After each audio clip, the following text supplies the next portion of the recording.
First of all, I'm going to apologize ahead of time.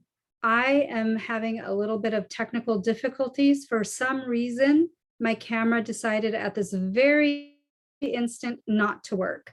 So I'm going to apologize, but my name is Manisha. I'm the Interim Director here at Health Professions Advising.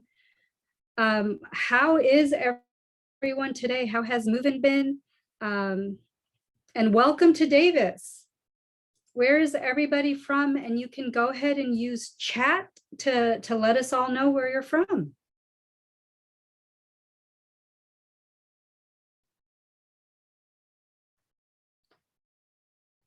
A lot of Bay Area, Southern California, out of country, Seattle,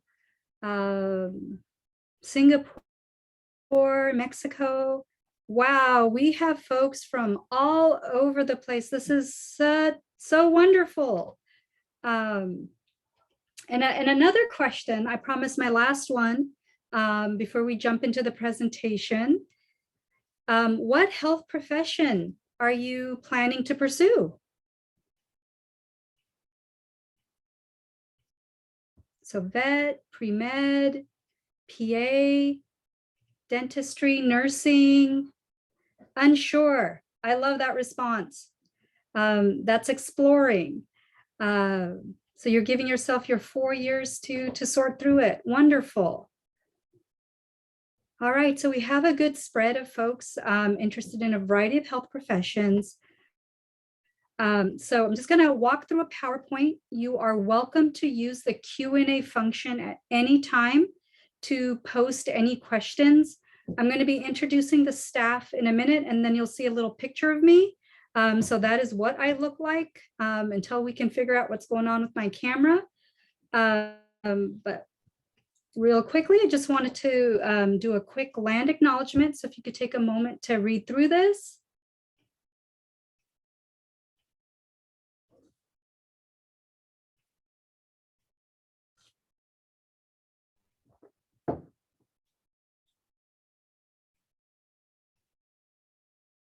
All right. So again, thank you for joining us.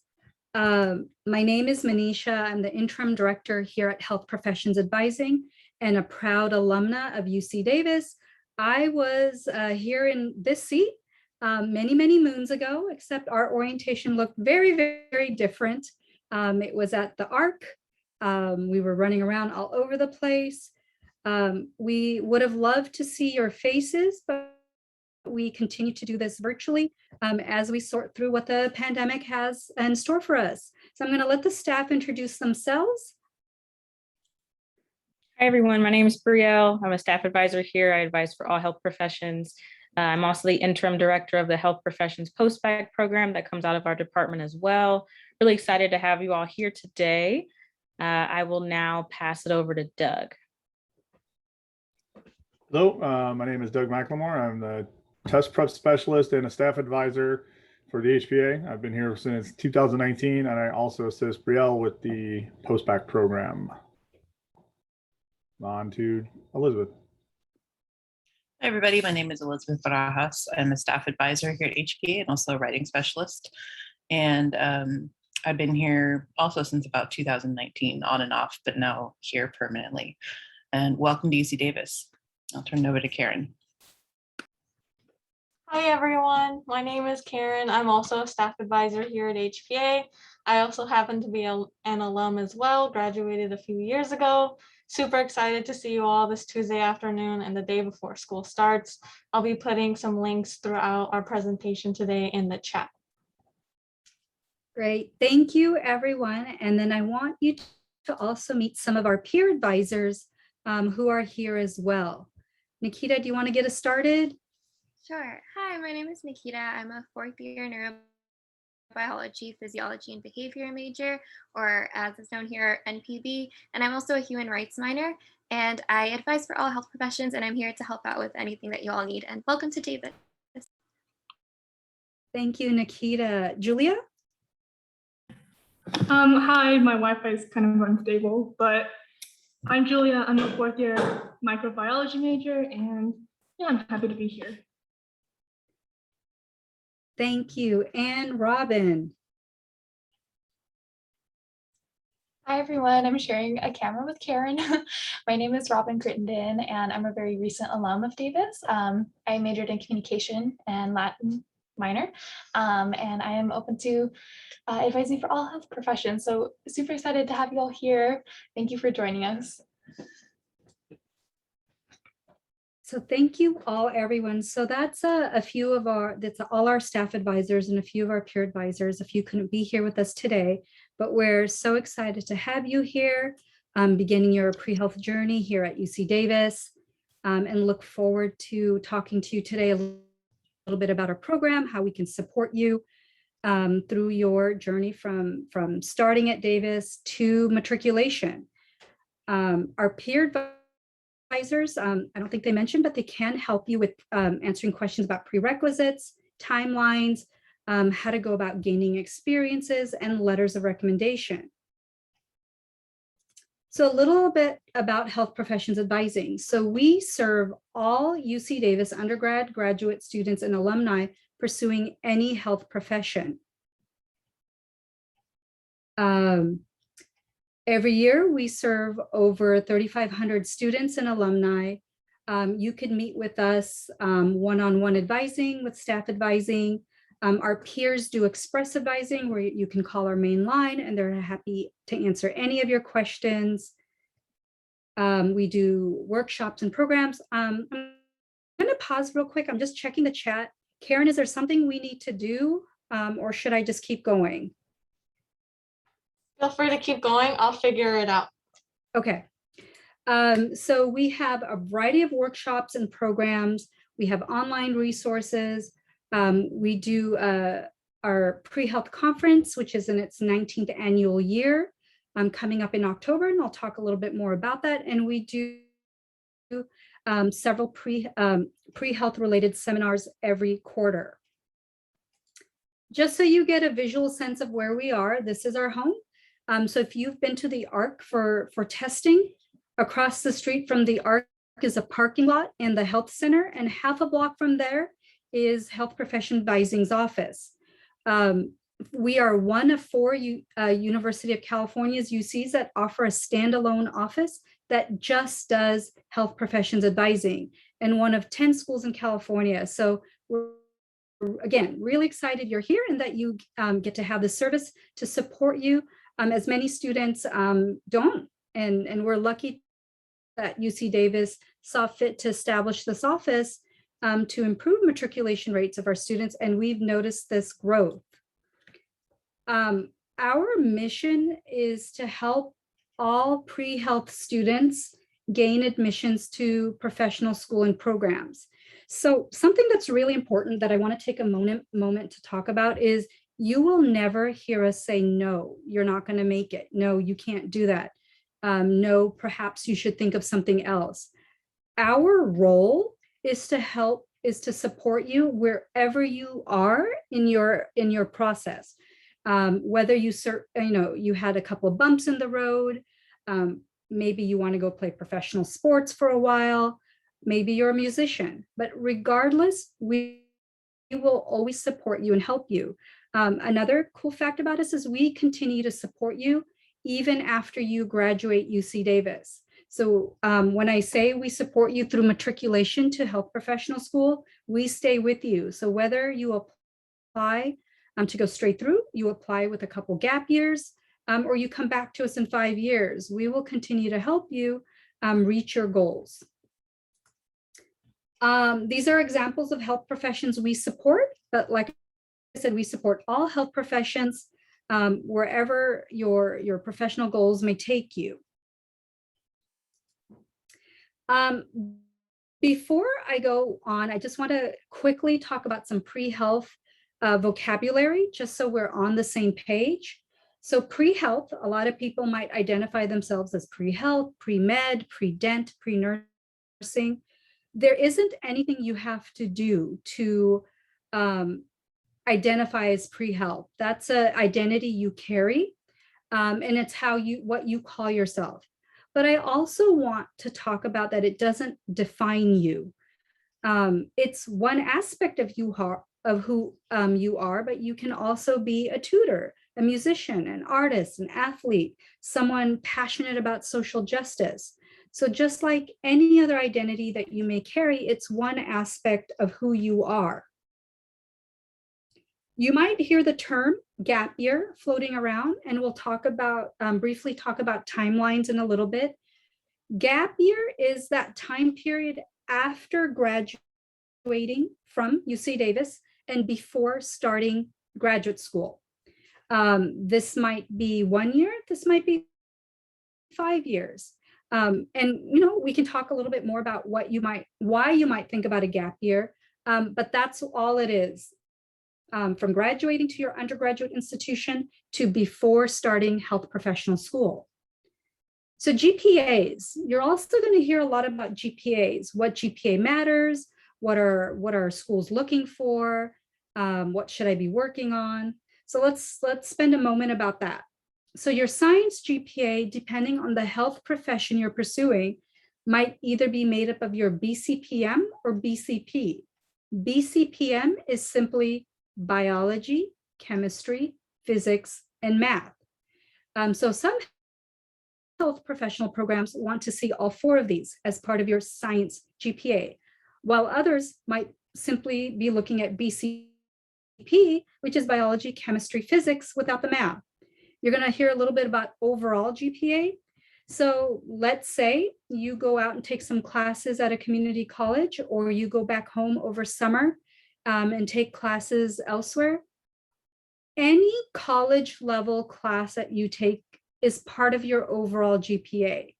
Now on your UC Davis transcripts, all you're going to see is your UC Davis courses. And if you go on your OASIS, you're going to see your UC Davis classes and any class that you might transfer in, but that's not going to be part of your GPA for UC Davis. When you apply to health professional school, your application will include any and all classes you've taken. So if you were concurrently enrolled in a community college while in high school, those classes count as part of your overall GPA. Prereq or prerequisites. These are the standard or the courses that schools might require of you, the foundational courses. So for example, for medicine, some of those courses might be a year of biology, a year of chemistry, a year of organic chemistry, and more. So these are simply the courses your health professional program and maybe specific school require for admission purposes. You'll also hear about last 60 or upward trend. So last 60 is what is basically your last 2 years of school. So schools do like to see how you've done in your upper division coursework or your last 2 years. Have you consistently done well? Do you have an upward trend? Have you had a bump in the road and how have you addressed that? But last 60 is simply the last 2 years of schooling. LOR, letter of rec. So all health professional programs require you to get some types of letters of recommendation, whether it may be from faculty, maybe from somewhere you've worked, maybe from a doctor or a nurse or a physical therapist, but letters of recommendation of others who speak on your behalf as related to seeking admissions. Upward trend. So upward trend is showing that I have, maybe I had a bump in the road, academically speaking, and it's what my grades are afterwards. So upward trend, if you just imagine a bar graph with your hand going bottom left to top right, that is an upward trend. My grades are strengthening or improving from wherever my dip might have happened. Post-bac or special master's program. So you heard Brielle mention that she is the interim director of the post-bac through Health Professions Advising. So why would somebody want or need to go to a post-bac? One reason might be that perhaps their grades in their undergrad years might not have been as strong as they'd hoped, and they need to work on a little bit on record enhancement. It might be that I need to finish my prerequisite courses before applying. It might mean I haven't taken them all. Perhaps I decided later in my academic journey that I want to pursue pre-health and I have to complete these prerequisite courses. And the tests. Almost every health professional program has some kind of test, standardized tests that you need to take, from the MCAT for med school, DAT for dental school, OAT for optometry, GRE, CASPER, SJT. So you'll hear a lot about tests and test preparation and when should you be taking tests. So more specifics you'll find through our individual orientations for medicine, for dentistry, for nursing, PA, and exploring health professions. But like I said, most health professions, graduate programs do require some type of test that you might need to take. I'm going to pause here real quick. Karen, are there any questions that I need to address overall? We're doing good so far, and there's some great questions in the Q&A. Please continue doing that. Please put the questions in the Q&A, not in the chat. That way everyone gets to see that question and its answer, and you can submit it anonymously too. All right, thank you so much, Karen. So I want to talk to you a little bit about the programming that we do here at Health Professions Advising. So we do a variety of long-term programming, large events, workshops throughout the year targeting all health professions and topics. These can be from seminars to presenting at club meetings, and then our quarterly class meetings. You see a couple pictures from various programs we've done, from our pre-vet first year seminar to students waiting their turn to have mock interviews for our med prep program, and then our pre-vet orientation and science lecture hall a couple of years ago. For this quarter, most of our programming is being conducted virtually. We just weren't sure what the pandemic had in store for us, and we didn't want to have to cancel last minute. So we made the decision just we would go virtually and take it quarter by quarter when we could go back to in person, especially for our large programming. So a little bit more about our programs. So as I mentioned, we have a variety of programming, large events and daily workshops. In terms of programs, Med Prep is one of our big ones for the MCAT. So it's a year long from October through May, one Saturday a month that helps provide information for students about the MCAT. So part of the morning is spent on one aspect of the MCAT. Another part of the morning is spent on one part of the application. Generally speaking, we encourage you to participate in Med Prep perhaps the year before you plan to take the MCAT. We frequently have students ask, well, can I come now as a first year? And you can. You wouldn't have some of the foundational courses such as Gen Chem, Organic Chem, Biology, Physics, that might provide that foundational knowledge to be able to understand the different sections of the MCAT. Doug, who's our test prep specialist who introduced himself, also does daily programming on different tests from the MCAT, DAT, OAT, GRE. So those are also available to support you and supplement any testing you might be doing, studying you might be doing on your own. We also have our summer boot camps for pre-med and pre-vet. So our pre-med boot camp is a month-long intense program of daily workshops as well as visiting medical schools locally. So it can be anything from having a guest speaker come, hearing from a professor on about how to get a letter of recommendation, pre-med 101, creating a timeline, gaining experiences. The last 2 summers, we did conduct them virtually.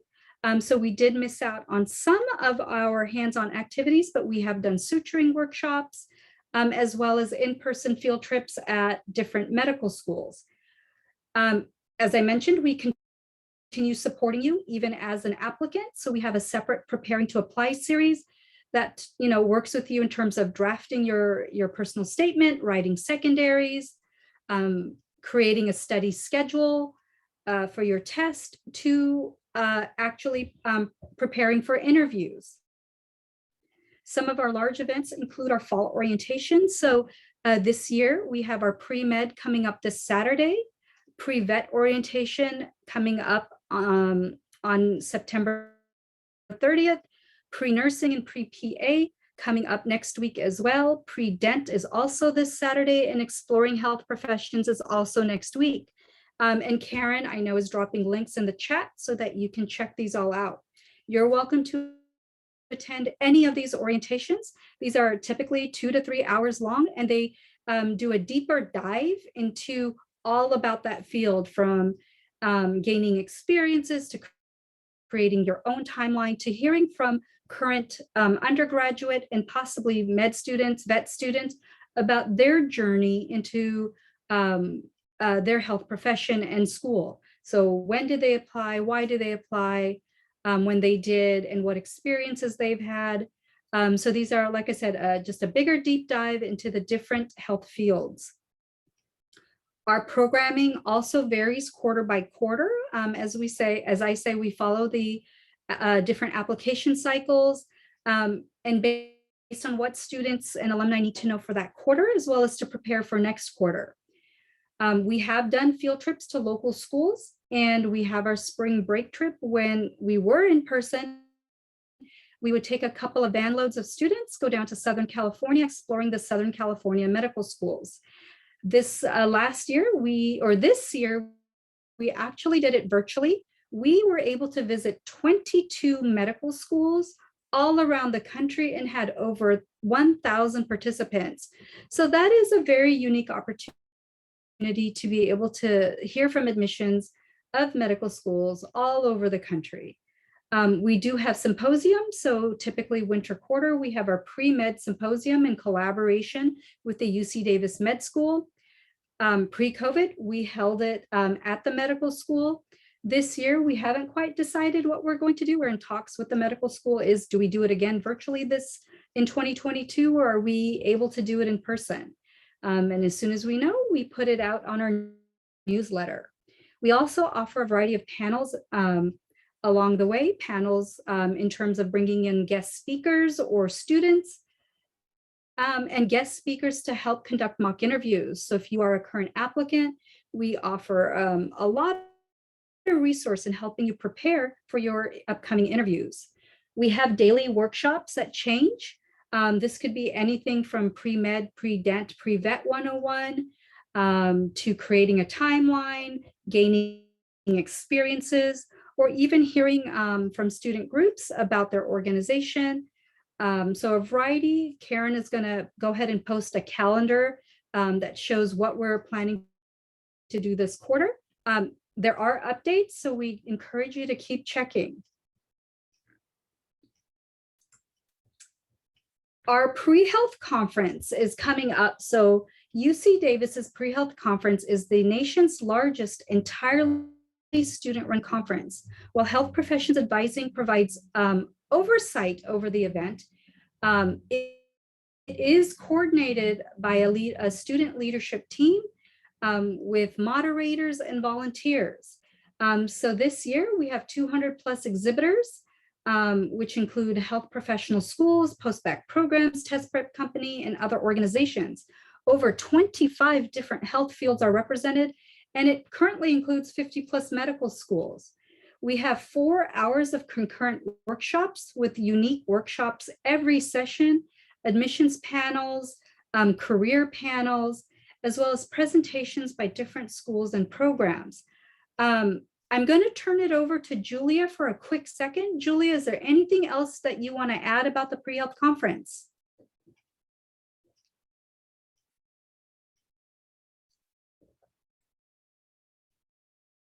Julia might have just stepped away, so I apologize for that. What I wanted you to hear from her is that the experience is like being one of the student leaders. So we generally recruit for the student leaders towards the end of fall quarter. Moderators, those that support the different panels that are taking place, the different workshops, over 100 volunteers to serve as moderators. And in an in-person conference, we typically have another 100 student volunteers just helping out day of and supporting all our exhibitors. So it's a great opportunity. Now, as a first-year student, you might be asking, you know, why would I want to be involved? You know, how might this help me? So whether you know what health profession you want to go into, you can attend a workshop that speaks about that. Whether it's pre-med or you know specifically, I'm interested in social justice, or I'm interested in women's health. I'm interested in mental health. You could also be using the next few years to explore potentially what medical schools you might be applying to. Now, I know this Saturday we'll have a deeper dive into our pre-med orientation, but on average, our California students are applying to about 25 to 30 medical schools. So how do you narrow down the list, right? We have over 200 medical schools. How do you narrow it down to which 20 to 30? And so by attending these presentations by admissions folks, you get to hear about these schools. Also, you become a face to this admissions person.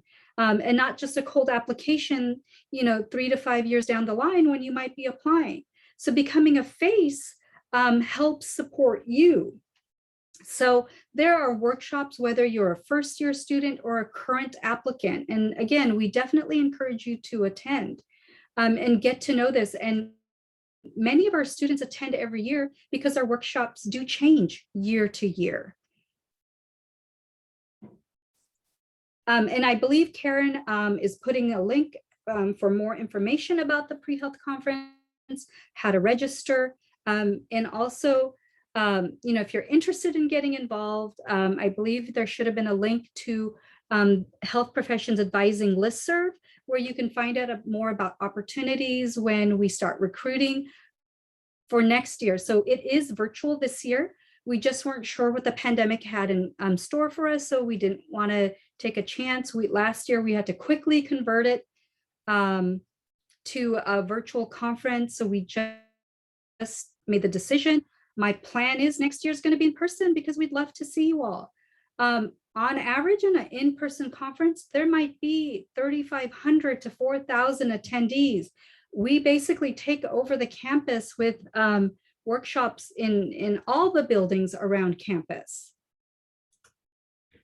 So I just wanted to share, you know, pictures from various events that we've had throughout the years, from test prep to pictures from our conference, to field trips at different medical or dental schools, and again with our mock interview prep.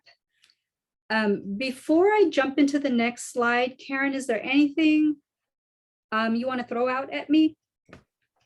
Yeah, if you could talk a little bit more about how we're transitioning to our hybrid model and you know, appointment availability and things like that. Will do. So thank you for that, Karen. So HPA is back in person after 18 months away. Yesterday was my first time in my office other than coming in and checking in on things. So I'm excited to be back. We do have a hybrid model. Hybrid meaning, again, just to be mindful of you know, the school's requirements. In-person appointments are by appointment only. And you can check the link that Karen's putting for how to make appointments. So in-person 30-minute appointments, our staff advisors are 30-minute appointments or drop-ins. In-person 30-minute appointments are by appointment only. We still offer virtual, both via Zoom and phone appointments. Our peer advisors are available through our express advising model. So Monday through Thursday, 10 a.m. to 5 p.m., our peer advisors are available for you to call in and ask any questions about classes, prerequisites, timelines, gaining experiences, or just, I'm here at Davis and I don't know who else to ask. So we are absolutely available for you Monday through Thursday, 10 a.m. to 5 p.m. and on Fridays, 10 a.m. to 2 p.m. We do have our general email. So you can always send a question through there. It might take a couple of days for us to get back to you, and depending on the depth of your question, we might encourage you to schedule an appointment to come to Express Advising or come to our regular drop-in advising, which is also virtual for this quarter. Our regular drop-in advising is Tuesday, Wednesdays, and Thursdays. Tuesdays and Thursdays from 1 to 3 p.m. Wednesdays from 12 to 2 p.m. So that is the various ways that you could meet with staff advisors or peer advisors. But like I said, you're also going to find us virtually all over campus, presenting on different topics, as well as with student groups. Did that answer the question, Karen? Yes, thank you, Manisha. All right. So let's talk a little bit about timelines, and I'm going to keep the conversation general enough to most health professions, because again, on the specific orientations, they will do a deeper dive as to what you want to think about when you're creating your unique timeline. So I've laid out a straight through model and a gap year model timeline. What I want to talk to you about as you take a look at this is first and most important, you just got to Davis. And so it's really important to understand and respect the transition that you're going through. Maybe your last year of high school has been virtual. So this is the first time you're back on campus, any campus, but a college campus for the first time, and seeing people all around you. Likely your high school was on the semester system, which might have been 16 to 18 weeks long. UC Davis is on the quarter system. It's only 10 weeks long, which means your first midterm might be your second or third week in.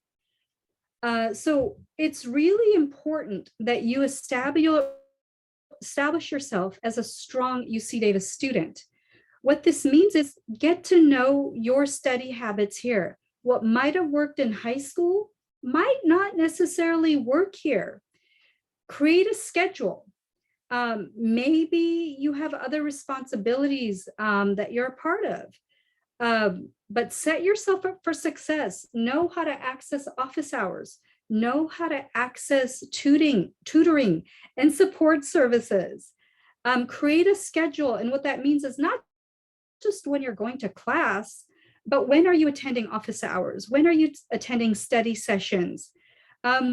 If you are thinking about joining a student group, and I'm going to circle back to that in a second, when are those meetings? Do you have any other responsibilities? So learning how to balance and manage your time is really, really important. So take this, especially this first quarter, but really as a first year student, take this first year to get to know yourself. Start off strong. Start off with those A's so that we're not starting from any type of deficit. When I came to UC Davis, just like all of you, I was one of the top in my class. And yet I saw my first D, my first quarter here, which was a shock because I'd never seen a D before. I thought it was a sideways A for a while. So very upsetting, but pride was also my problem, right? I was too prideful to ask for help. I didn't look into where tutoring and support was. I didn't go to my TA. I didn't go to my professor and ask for help. And I suffered and I struggled. And I don't want that for you. None of us want that for you. So find a pace, figure out how to study here, get those A's. And as you build confidence in your study habits and in yourself, because we do have students like myself, I bet online that are first generation students that are figuring out college for the first time, that had to apply and figure out how to get here for the first time. And you're coming to this amazing but very large public institution. So you have to figure out where all your services are, and that's what you want to do. What I've also found over the years is that students were heavily involved in high school in numerous activities. So they get here at Davis and they start getting involved right away. And they realized in a couple years, oh, I didn't know I could do XYZ, or I didn't know I had that other opportunities. Did you know that UC Davis has over 800 student clubs on a variety of topics? Maybe you like origami, or you're interested in a pre-health fraternity, but find your people, right? Find your people, find your community, but don't necessarily dive in right away. Take the time to explore campus. Take the time to sort out your interests, whatever that might be, and then slowly start committing. Take small bites out of a lot of different things over this upcoming year. Figure out what sticks with you, what you want to continue diving into, what you want to continue growing. And then maybe year 2 and 3, settle into something. It's not about how many things you do. So medical schools, dental schools, physical therapy schools don't care how many things you do. What they want to know is, why were you involved and how much depth did you develop in your experiences? So if you were part of Club X, did you stay a member for 4 years? That's okay. But did you eventually join some kind of leadership role, or create or change something that improved something for other folks, for your community? What's the legacy that you plan to leave behind during your time at Davis? I know all of you have been accepted, were accepted to multiple schools. So why Davis? I want you to think about why you chose Davis, and then thinking about the next 4 years, looking backwards, what is it that you want to get out of Davis? Were you hoping to do a study abroad? Were you hoping to do research? Did you want to be part of the marching band? Whatever it is, find those activities that inspire you, and then be able to speak to why it was important to you. What did you learn or gain out of it? How did you grow from it? What did it motivate or change or inspire in you? What attributes did you learn? Leadership, communication, teamwork, advocacy, social justice, critical thinking, interpersonal skills. How did you strengthen any of this or all of this during your time at the variety of experiences you chose? But again, it's not about how many, it's about taking the time to figure out the what, and then diving in and growing that depth, so that you can say, over the 2 years that I was part of this club, I really grew this aspect of it. And in doing so, I saw the impact it had on the community, or I bettered something for the next group of students. There really isn't a checklist that I can give you, nor would there be one I want to give you. A checklist means everyone's doing the same thing. So UC Davis, just speaking, let's just speak about medical students, pre-med students, 400 to 500 students apply every year. So if y'all all followed a checklist, how would health professional schools distinguish you from the next person? They wouldn't. So that's why there's no checklist. Now, there are experiences we might say, yeah, it might be helpful to be in a clinical setting to understand what a doctor does. It might be helpful to see what a nurse does. Now, there are some health professions, for example, a physician's assistant, physical therapy, that do require hours of experience. And that's a separate conversation, but most of the time you're affirming your decision to pursue this. You also, because I noticed in the chat earlier when I asked what you were interested in, I saw some pediatrician, I saw some psychiatry. For medicine specifically, you don't prepare yourself for a specific field of medicine, you're preparing yourself to be, as ultimately showing yourself that you can be a strong medical student. You go to medical school, and later on, after the 4 years of medical school, you pick a specific area. But it might mean maybe I like working with children and I'm a tutor. I might also be a coach at a local children's sports team. I volunteer in a pediatrics clinic. Maybe that's how you're affirming your decision to want to work with children and pursue medicine. But you'd by no means prepare yourself for pediatric school. It's medical school. And again, in pre-med orientation, they'll dive deeper. But what I was getting at is there's no checklist. I also encourage you to not forget the other parts of yourself, whether it might be a musician, an artist, a photographer, a crocheter. A lot of times this time, second year, students will come visit me and say, Davis is going fine. I like it here, but there's a piece of me missing. And we'll start talking and I'll find out that, someone played piano for 15 years or martial arts for 10 years. And they thought that they had to only do science and health related stuff. That's not true. All these other things continue to grow you and develop you and also are part of your unique identity. So I encourage you to keep these activities that are important to you as part of who you are and fit them into your weekly activities. And then in timeline, you do want to think about when you hope to apply and work backwards. You see, kind of a general timeline that I have up there. And so it might be surprising for you to think, oh goodness, if I want to go straight through to med school, that means I might be taking the MCAT after my second year. I might be taking the MCAT during my third year of school so I could submit my application early summer after my third year. So do think about that, right? And we can help and support you. But overall, you want to think about your readiness. Academically, are my numbers where I want them to be? Do I feel confident in my grades and my test scores? Extracurricular, have I affirmed, why I want to pursue a specific health field?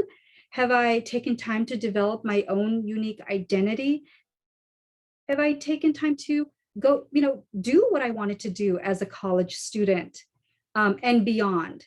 And then personal, after 17 years of school, am I ready to commit to another 4 to 7 years of schooling? Do I need to save up money for the application process? Do I need to strengthen my experiences or grades? Do I simply want to take a break because I've been in school for a very, very long time by now?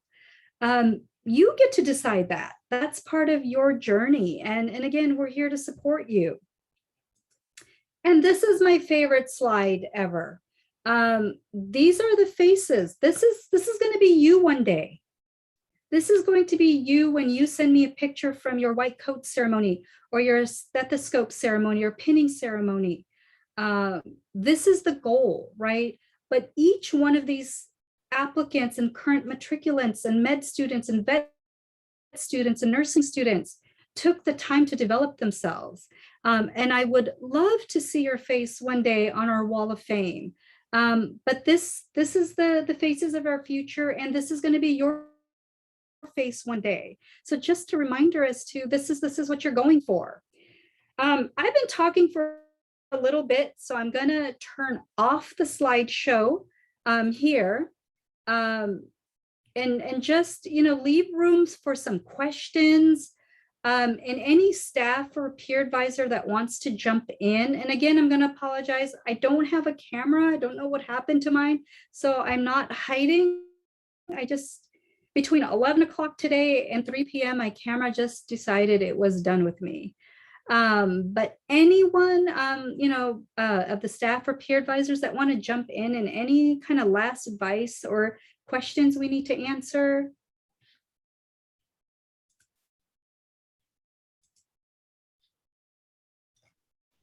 I can give a couple pieces of advice. I know we've talked about a lot today, and it's probably a little bit more than what you bargained for. And I know there's a lot of links in the chat, and at some point, sooner rather than later, you're going to start feeling overwhelmed and stressed out about things.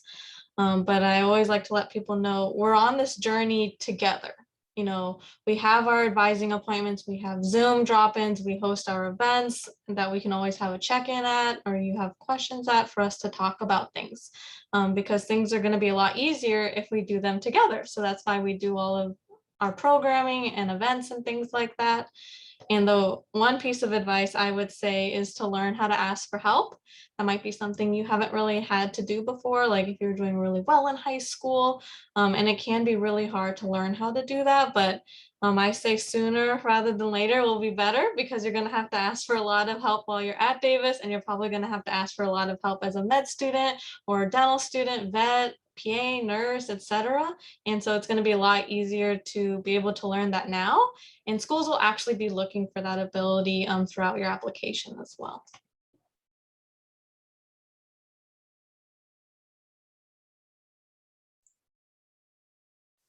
Nikita and Julia, as current students, is there anything that you want to add that maybe helped you? Yeah, definitely. I can kind of go off of what Karen said about seeing all this stuff and being kind of overwhelmed.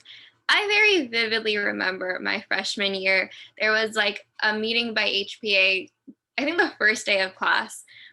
I went to it, sat there for an hour, and came home like, I have no idea, how is this even possible? Like, this is literally insane. So if you're feeling that way at all, I completely understand. I remember just like collapsing onto my dorm room bed. And just know that it can feel like a lot right now, but 4 years is a lot longer than it feels like. And it's going to work out, and the stuff will fall into place in the way that it's supposed to. Because now I'm like in my 4th year looking back on it, and I'm like, wow, like I was able to actually do that stuff. And you 100% can. So definitely, like, I'm sure people are overwhelmed right now and might get overwhelmed in the future. Like, take that time for yourself, and just know it's totally normal to feel that way, and things get better. It works out. You just got to take it one step at a time. Yeah, and just to go off what Nikita already said, like when I was a freshman, I was like definitely lost in a lot of classes. And I went to office hours like 3 times every week just to have my TAs go over my worksheets or lab reports or whatever, homework, whatever I needed help with. And like that really helped me make sure I was following what was happening in class. And it's also a good way to get to know your TAs.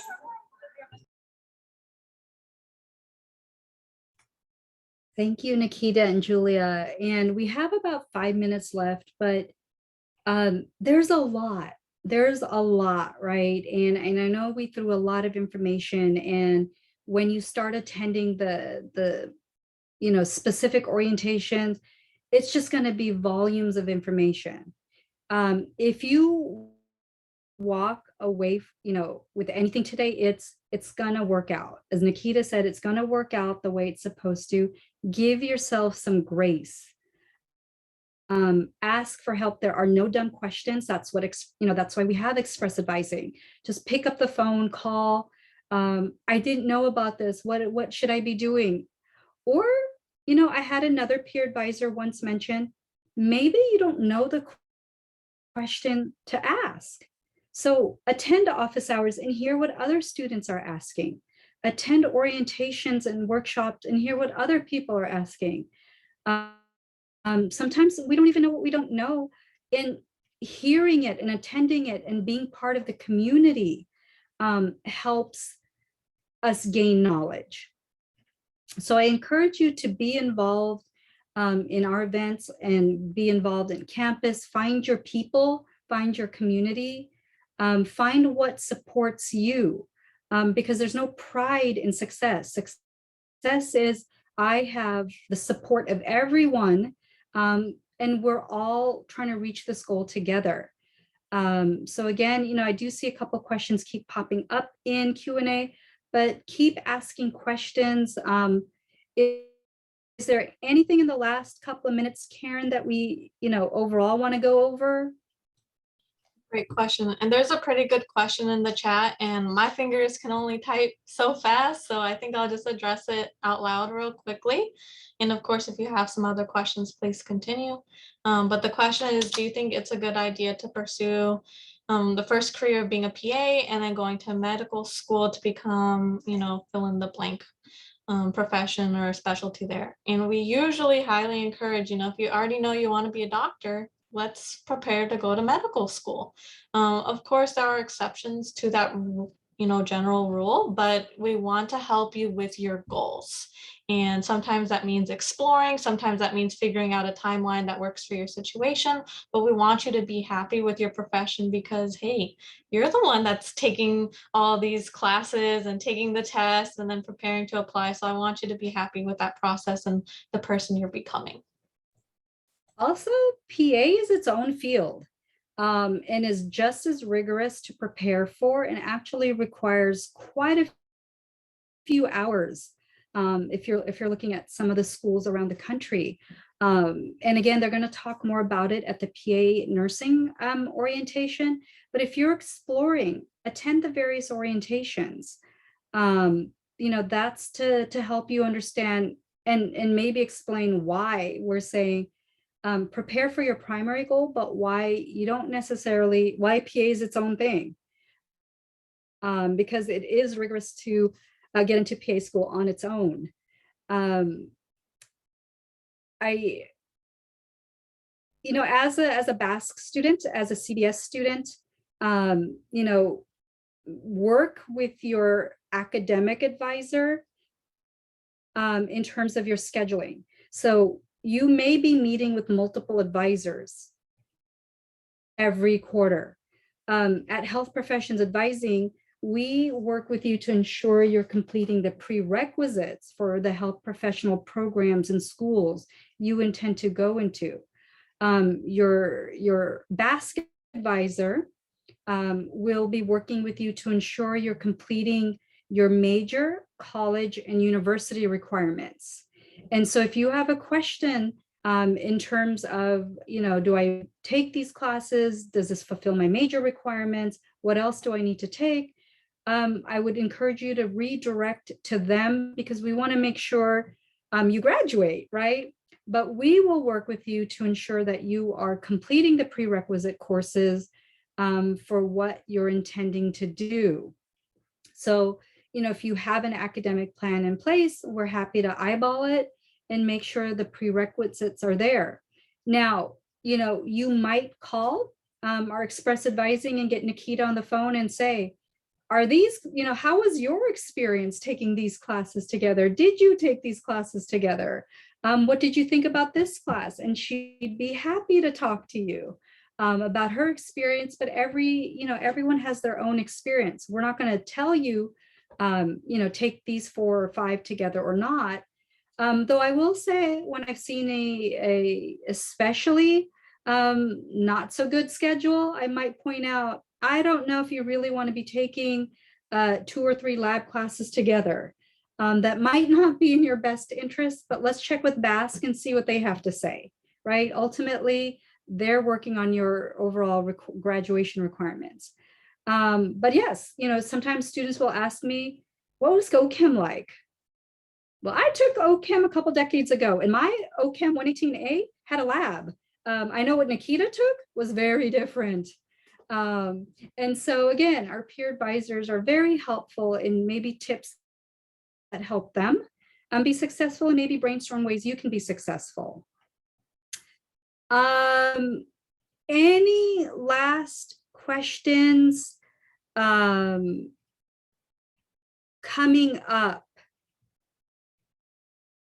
And our orientations are going to be recorded. So if for any reason you're unable to attend, this orientation today will be posted. We'll send it out via our newsletter.